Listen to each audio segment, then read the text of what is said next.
Coercive control is one of the most disempowering forms of abuse that a victim can experience. It underpins a vast majority of domestic abuse, and it robs the victims of their self-esteem and self-worth and any control of their life. Yes, it is. In a survey in 2014, it showed that 95% of domestic abuse victims experienced coercive control. Coercive control often starts with isolation, taking the victim away from their family. Then micro-regulation comes in, and that is where somebody checks maybe your texts, maybe tells you what you can and you can't wear. Jealousy and possessive behaviour comes in with a force, and the covert messages given by the abuser, which only the victim knows what they mean, exerts great power and control. An example is that maybe a certain look. He has that face on, and only the victim knows what that means. Compliance with these demands tries to prevent any repercussion of the abuse, and this becomes a routine through fear.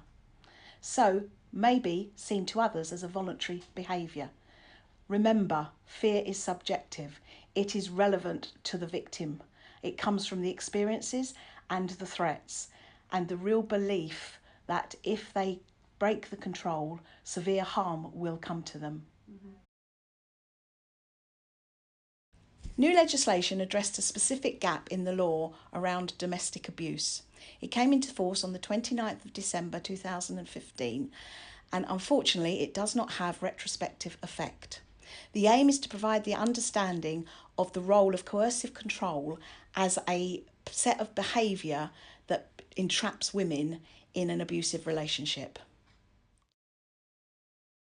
Coercive control is a deliberate, repeated pattern of behaviour that 1. Causes a victim to fear violence would be used against them.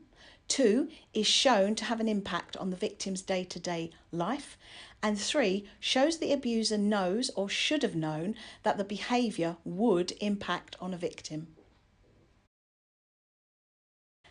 Some of the behaviour which may affect a victim's ability to work is keep phoning the victim when she is at work, turning up at her work, maybe letting a victim down when there's childcare issues, slashing a victim's tyres in order that they can't go to work, financially abusing them. For example, maybe they haven't got the money to get to work, maybe they haven't got the money to buy clothes in order to go to work. Disrupting sleep patterns so that the victim is so tired they're unable to concentrate at work, and chipping away at their self-esteem so in the end a victim doesn't feel that she is able to work.